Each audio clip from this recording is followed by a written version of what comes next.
এই হগিন্নি বেটি টেহা দেয় খায়, রিক্সাওয়ালা টেহা দেয় খায়, খালি হিকছে এইটা এমনি আত্রা এমনি থাহে কেডায় যেন এমনি ঘুরাই দিছিল, এটা আবার এমনি হইয়া যাই। ঠিক কিনা কও? কেন আপনার মতো মানুষ, আমি যে মুশতাক হয়েছি, আমিও তো ফিসাব, আমি মানলো তো আমি মাটি কাটলেও তো ডেলি 500 টাকা পাই। আমি যদি মাটিও কাটি আমার এই ডেলি 500 টাকা রুজ দেওয়ার লাগবো। আমি অটো চালাইলেও 1000 টাকা কামাই করতাম পারাম, আমি সিএনজি চালাইলে আমি 1500 টাকা কামাই করতে পারবো। কিন্তু বাংলাদেশে এমন অনেক পীর আছে, 1-2 জন না, শত শত আছে, কোনো কাজ নাই, কোনো কাজ নাই, অর্ধাঙ্গ বিকলাঙ্গ না, পরিপূর্ণ সুস্থ মানুষ, শুধু বৈশা বৈশা খায়, মানুষ দেয় আর হ্যাঁ খায়, এইরকম আছে নাকি নাই? তারে বসান, হ্যাঁ ছেলে বসো বসো, উডে উডে সিফা দিয়ে বসে থাকবো না, আছে নাকি নাই? অথচ দেখেন 1500 বছর আগে আমার নবীজি, আহারে কেউ যদি প্রমাণ দিতে পারেন যে একদিন তিনি বসে বসে খাইছে, আবার একদিন একজন প্রমাণ দেন, একটা প্রমাণ দেন যে নবী 63 বছরের জিন্দেগিতে একদিন তিনি অসহায় ভাবে শুধু বসে বসে তিনি খাবার দাবার চেয়েছে, ওনার কি হাদিয়া ছিল না? সাহাবারা তো কই যারা খাইতে দিয়া লাইতে চাইছে, তারা বাড়ি ঘর দিয়া লাইছে। একদিন আম্মা যারা আয়েশার ঘরের ভিতরে একজন এই আনসার মহিলা আয়েশা দেখে যে নবীজির জিজ্ঞেস করছে, আম্মা ও আম্মা, নবীজি যে ঘুমায় বিছানাটা আমাকে একটু দেখাবেন, কেমন বিছানায় তিনি ঘুমায়? গিয়া দেখে একটা চট, এক ভাঁজ করা একটা চট, এটা বিছাই রাখছে। এই চটটার উপরে হাত রাইখা মহিলারা কাঁদতেছে, আরে আমরা কত নরম বিছানায় ঘুমাই, আর নবীজির মতো মানুষ এই একটা চটের উপরে ঘুমায়, এই কথাগুলো কাঁদতেছে। বলতেছে, আম্মা ও আম্মা, আমার ঘরে একটা তুষক আছে, উপর দিয়া চামড়া, পেছনে ভেতরে এই এই খেজুর গাছের শোভা দেওয়া, আপনাকে এটা নিয়ে আসবো? আম্মা যান আয়েশা ছোট্ট মানুষ, তিনি খুশি হয়েছেন, তিনি মনে করলেন মজাই হবে, আরাম করে শোয়া যাবে। যখন এই টাইনা দেওয়া হলো, ঈদ অবসরে নবীজি ঘরে ঢুকলেন। উনি যখন খাটের উপরে বসলেন, দেখলে একটু নরম নরম লাগতেছে। নবীজি বললেন, এইটা পাইলা কই? কয়েকজন মহিলা হাতিয়া দিয়েছে। আয়েশা, ও আয়েশা, আমার নবীজি আমার উহুদের পাহাড়, আমার আল্লাহ আমাকে উহুদের পাহাড়টা স্বর্ণ বানাই দিতে চাইছিল, আমি এটা রাজি হই নাই, আমি দুনিয়া থেকে ছেড়ে দিয়েছি। সামান্য একটা তুষকের কাছে হার মেনে যাব? ওকে ডেকে তুষকটা ফেরত দিয়ে দাও, আমার তুষক লাগবে না, আমার জন্য এই চটি আমার যথেষ্ট। সুবহানাল্লাহ বলবেন না? আল্লাহর নবী শেষ বয়সে একটু বাঁকা হয়ে হাঁটতেন, তিনি একটু কজু হয়ে গিয়েছিলেন, বাঁকা হয়ে গিয়েছিলেন। আম্মা জান আয়েশা কেঁদে কেঁদে বলতেন, নবী গো, আপনার বয়স তো এত বেশি হয় নাই, আপনার বয়স আর কত হইছে, এই বয়স আপনি কেন বাঁকা হয়ে গেছেন?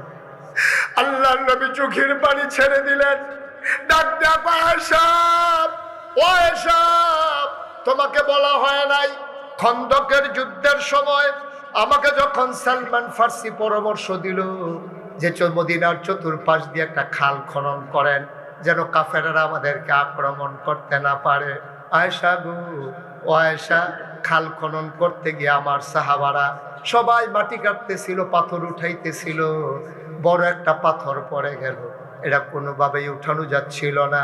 জোহরের আজান পড়ে গেছে, মানুষগুলো অস্থির হয়ে গেছে, পাথর আর আলগি দেওয়া গেল না, বিরাট পাথর। নবীজির কানে যখন খবর গেল, নবীজি বললেন, সবাই সরো, এই দায়িত্ব আমার উপরে, আমাকে দাও, পাথরটা আমি সরিয়ে দেই। সুবহানাল্লাহ। আল্লাহর নবী পাথরে ধরলেন, তিনি সবাইকে সরিয়ে দিলেন।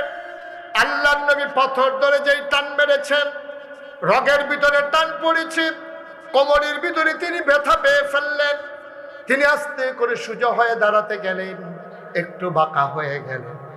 নবীজি কান্দে আর কয়, আয়েশা, সেই দিন যে পাথর টান দিয়ে একটু ব্যথা পাইছিলাম, এই ব্যথাটা আজ পর্যন্ত আর আমার কাছ থেকে গেল না। দুজাহানের বাদশা নবী, দুজাহানের বাদশা নবী। ভাই, ইবনে তাফসীর ইবনে কাসির, একটা বিশ্ববিখ্যাত তাফসীর, ইবনে কাসির দামিশকি রহমাতুল্লাহ আলাইহি, তার একটা হাদিস এনেছেন সেখানে নবীজির। এই হাদিসটা এত রেয়ার, আমি আর কোথাও অনেক জায়গায় খুঁজছি, আমি হাদিসটা আর পাই নাই। সেখানে ইবনে কাসির দামিশকি রহমাতুল্লাহ আলাইহি বলেন, একবার নবীজি বসে আছেন, এমন সময় একজন বেদুইন আরব, দূর মরুভূমির গ্রামের একটা আরব মুসলমান আসছে নবীর দরবারে, এসে বলতেছে, আসসালাতু ওয়াসসালামু আলাইকা ইয়া রাসূলুল্লাহ, আসসালাতু ওয়াসসালামু আলাইকা ইয়া হাবিবাল্লাহ। নবী বললেন, ওয়া আলাইকুম আসসালাম ওয়া রাহমাতুল্লাহ, কি খবর? কই ইয়া রাসূলুল্লাহ আপনি কি আমাকে চিনতে পেরেছেন? কই না, তোমাকে তো চিনলাম না। কই আমি দূর মরু প্রান্তরে একেবারে অজপাড়া গায়ে নিবৃত পল্লীতে বর্ডার বেল্টে আমার ঠিকানা, আমি একবারে সাইডে আমার বাড়ি, সবসময় তো আসতে পারি না, এজন্য আপনি আমাকে দেখেন কম, আপনারেও আমি দেখি কম। নবী গো একটা খুশির খবর নিয়ে এসেছি। আল্লাহর নবী বললেন কিসের খুশির খবর? ইয়া রাসূলুল্লাহ ইয়া হাবিবাল্লাহ, আপনি তো আমার রূহানি পিতা, আমার মেয়েটা তো আপনার নাতনি, আপনার মেয়ে আপনার নাতনি বিয়ের উপযুক্ত হয়ে গেছে। আমি একটা ভালো ছেলে পাইয়া, নামাজি পরহেজগার, অনেক সুন্দর উত্তম চরিত্রের অধিকারী একটা মানুষ পাইয়া তার জন্য বিয়ে ঠিক করে ফেলেছি, বিয়েও হয়ে গেছে। নবী গো গুস্তাকি মাফ কর দিজিয়ে, বেয়াদবি মাফ করবেন, আমি আপনারে জানাইতে পারি নাই। আমি এসেছি এই জন্যে আপনার নাতিনের বিয়েতে আপনি কি কোনো উপহার দিবেন না? সুবহানাল্লাহ বলবেন না? আপনি সম্পর্কটা দেখছেন? আপনি কি সম্পর্কটা বুঝতে পারতেছেন? কেমন সম্পর্ক থাকলে উম্মতি গিয়া নবীজিরে কয় ইয়া রাসূলুল্লাহ আমার ভাইয়ার বিয়া, আপনি কিছু দিতেন না? আপনি পারবেন আপনার নেতারে কইতেন? আপনি পারবেন আপনি ফিস সাহেবরে কইতেন যে হুজুর সারাটা জীবন তো আপনার ফিসে ঘুরলাম, আমার মেয়ের তো বিয়া, আপনার তো নাতিন, আপনি কি দিবেন হুজুর? এই কথাটা বাংলাদেশে কোনো ফিস সাহেবের কাছে গিয়ে বলা যাবে? বরং ফিস সাহেব আরও আশায় থাকে নাতিনের যখন বিয়ে হইছে একটা লুঙ্গি আর একটা ছাতি তো নিশ্চিত, ঠিক কিনা কন? ছাতি তো একটা ফার্ম, লুঙ্গিয়াতে কোনো সন্দেহ নাই, পাঞ্জাবির কাপড়ও দিত ফা। যেহেতু আমার নাতিনের বিয়ে হয়েছে আমি তো এটা ফা না, তাই না যে জীবনে বাইরে বাইরে দেওয়ান দরকার, তাই না এটার আর খবর নাই, তাই খালি হাদিয়া লইতে ইচ্ছে। আবার মাসালা পা হাদিয়া লন সুন্নত, কারণ হাদিয়া লন যে সুন্নত এটার লগে লগে যে আছে হাদিয়া দেওয়ানো সুন্নত, এটা তাই না বুঝলেই নিস, ঠিক কিনা কন? নাতিনের বিয়ে হয়েছে, ফিসা হুজুর আপনি কি দিবেন? বাংলাদেশে এই কথাটা কোন মুরিদ আর এরকম কথা কোনের জায়গা ফিসা বড় অভাব আছে, ঠিক কিনা কন? খাইতে খাইতে খাইতে খাইতে মুরিদরা খালি দুনিয়া ছাড়ায়, তা বাবা দুনিয়া ছাড়ো, বাবা দুনিয়া ছাড়ো, দুনিয়া ছাড়তে ছাড়তে হেতে সব ছাড়া দিছে, আর এবারে ক্ষেত রাখতে রাখতে এই গ্রাম বাদ দিয়ে এই গ্রামও গেছে। মুরিদরা খালি দুনিয়া ছাড়ায় আর এবারে খালি দুনিয়াটা আঞ্জা দিয়া ধরে। আপনি বললে আপনি জিব্বা কামড় দিয়ে কচ করে কেটে ফেলবেন। আমি এমন একজন পীর সাহেবের নাম জানি, আপনি শুনলে অবাক হয়ে যাবেন। এই যে গত বিএস খতিয়ান হইল, এই লাস্ট যেটা বাংলাদেশের সরকার যে খতিয়ান করতে হইলো, অফিসার এসে এক পীর সাহেব জিজ্ঞাসে যে হুজুর আপনার টাকা জমির কাগজপত্র লইয়ে যান, আর আপনার কয় ভাই কই গুণ কন, আমি এটি ফরাইজ মতো ভাগ করে দিয়া দেন। এবারে হাসতে হাসতে কয় আমি আবার বাহির ঘরে একজনে সব দিয়ে আমারে দেন। এবারে কাগজপত্র সব লেখিয়া দিয়া সেরা থানা তো যাইতে পারছে না, ওই পীর সাহেবের বই নেই তো খবর পাইয়া অফিসার লেগিয়া মাইক ফটো ধরে বইছে, আপনি যদি সব বাইয়েতে লিখিয়া দিছেন, বা আমার দুষ্কে আপনার বাইয়ে তো কইছে আপনারা কেউ নাই। হেবারা আছে একজন, তো হেবারে দিতাম না ব্যায়াম কারে, এইরকম পীর সাহেব বাংলাদেশও নাউজুবিল্লাহ কইতেন না? জোরে কইতেন না নাউজুবিল্লাহ? কষ্ট হইতেছে আপনাদের না? এই কয়েক মিনিটের ভিতরে ছেড়ে দিচ্ছি। আল্লাহর নবী বসে আছেন নিথরে নিস্তব্ধ হয়ে। সাহাবা গিয়া কয় ইয়া রাসূলুল্লাহ ইয়া হাবিবাল্লাহ, আপনার নাতিনের বিয়ে, আপনি কি কোনো উপহার দিবেন না? নবী বিব্রত হয়ে গেলেন, পকেট হাতড়ালেন, একটা পয়সাও পকেটে নাই, ঘরে দেওয়ার মতো কিচ্ছু নাই।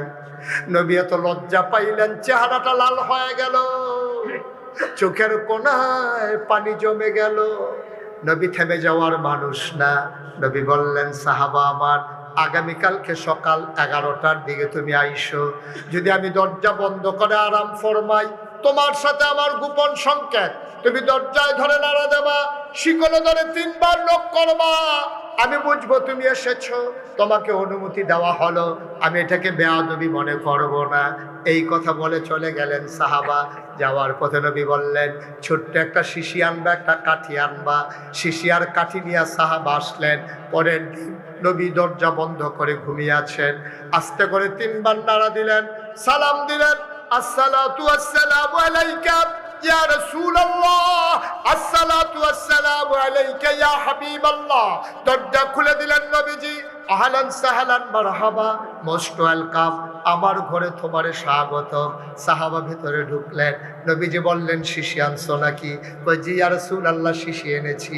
এবার সাহাবা কয়, নবী পাঞ্জাবির হাতাটা কোনই পর্যন্ত উঠালেন। দুই পাঞ্জাবির হাতা কোনই পর্যন্ত গুছাইয়া তিনি শক্ত করে এমনভাবে কচলাইতে শুরু করলেন। কচলাইতে কচলাইতে হাত দুইটা গরম হয়ে গেল, পশমের গোড়ায় গোড়ায় ঘাম জমে গেল। আল্লাহর নবী বললেন শিশি এনেছো নাকি? কয় হ্যাঁ ইয়া রাসূলুল্লাহ এনেছি। এবার নবী হাতটা বাঁকা করলেন, বললেন কনুর কাছে শিশিটা ধরো। শিশিটা ধরা হলো। জমা ঘামগুলো ফোঁটা ফোঁটা করে শিশির ভিতরে পড়তেছে, দুই হাতের ঘাম। এবার দুই হাত অর্ধেক করে শিশিটা ভরে গেল। এবার আল্লাহর নবী চোখের পানি ছেড়ে দিয়ে কয় সাহাবা আমার, তোমার গরিব নবী একবেলা খাইলে আর একবেলা খাবার নাই। একদিন চুলায় আগুন জ্বললে 3 দিন চুলায় আগুন জ্বলে না। তোমার মেয়ের বিয়েতে খুব আশা ছিল বড় একটা উপহার দেব, কিন্তু দেব কেমনে? গরিব নবী তোমার দিতে পারলাম না একটা নাকের ফুল, 2টা কানের দুল, পারলাম না গলার মালা, হাতের মালা, বেনারসি কাঁথা, কোনো কিছুই তোমার মেয়েকে দেওয়া হলো না। ঘরে এসে তালাশ করলাম, বিয়েতে দেওয়ার মতো কি আছে তোমার মেয়ের জন্যে? অনেক তালাশ করার পরেও কোনো জিনিস পাই নাই। তোমারে কথা দিয়েছি উপহার দেব, বাবা কিচ্ছু দিতে পারলাম না। এই যে আমার গায়ের পসিনা, এই যে পসিনা মুবারক ঘাম, এটা তোমার শিশির ভিতরে দিলাম, মুখটা বন্ধ করে নিয়ে যাও। তোমার মেয়ের বিয়েতে আমি নবীর পক্ষ থেকে এইটাই উপহার।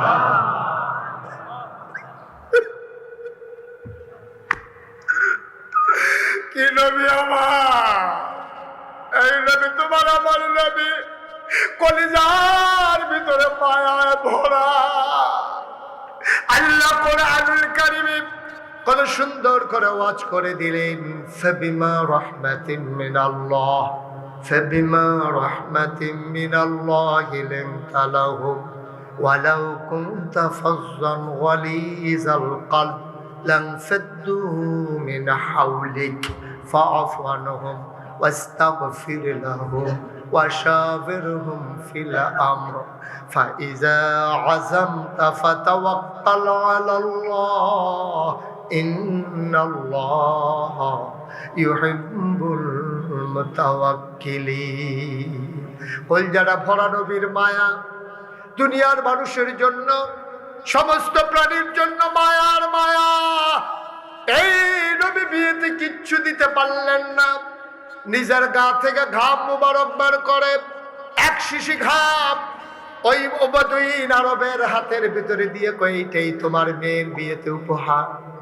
সাহাবা মাথা নিচু করে বাড়ির দিকে রওনা করলেন। মেয়েটা বাড়ির আঙ্গিনায় দাঁড়িয়ে আছে, নবী উপহার দেবে, বাবা নিয়ে আসবে।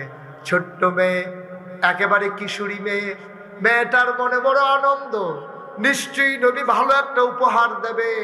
উপহার পেতে কান্না ভালো লাগে। মেয়েটা অপেক্ষমান, বাবা কেন আসে না? বেলা পড়ে যায়, বাবা কেন আসে না? দূরে মরুভূমির মাঝে তাকিয়ে দেখি একটা মানুষ ক্লান্ত পরিশ্রান্ত হয়ে আগায় আসতেছে। বাড়িটা ছিল বিচ্ছিন্ন একটা জায়গায়। মেয়েটা যখন দেখলো, দূর থেকে বুঝলো আব্বা আসতেছে, মেয়েটা দিল দৌড়, মাঠের মাঝামাঝি চলে গেল, বাবাকে জড়িয়ে ধরলো। দেখে হাত খালি, বলে বাবা আমার বিয়ে থেকে আমার নবীজি কোনো উপহার দেয় নাই, কিচ্ছু কি দেয় নাই আমার নবী। লোকটা কান্দে আর কয়, হবে তোর ভাগ্য বড় ভালো, তোর মতো মেয়ে আসমানের নিচে জমিনে আর আছে কিনা আমি জানি না, সবচেয়ে দামি উপহারটা তুই পেয়ে গেছস। আব্বা কই উপহার? লুঙ্গির খুঁট থেকে বের করলেন ছোট্ট একটা শিশি। যখন বের করার সাথে সাথে পুরো এলাকাটা সুগন্ধে ভরে গেল। মেয়েটা কয়, বাবা এটা কি? কয়টাই তোর বিয়েতে নবীর দেওয়া উপহার। নবী নিজের হাতে ঘাম বের করে তোর জন্য শিশিতে ভরে দিয়ে দিয়েছেন। মেয়েটা খাপ করে হাতে নিল, চোখে মুখে লাগালো, বুকে লাগালো। চিৎকার করে কয়, বাবা গোটা পৃথিবীটা যদি নবীজি আমারে দিত, আমি এত খুশি হইতাম না নবীর গায়ের আতর পেয়ে আমি যত খুশি হয়েছি।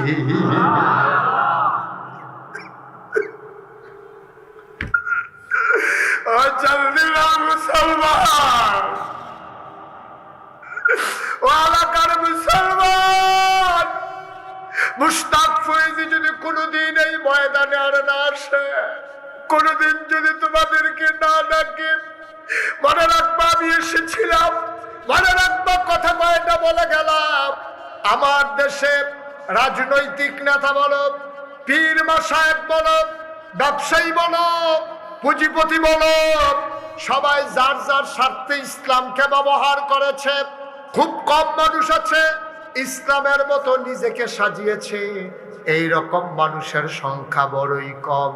এই জন্য আমি বলি, তোমার মন মতো আব্বা ইসলাম হবে না, ইসলামের মন মতো তোমাকে হইতে হবে, ঠিক কিনা?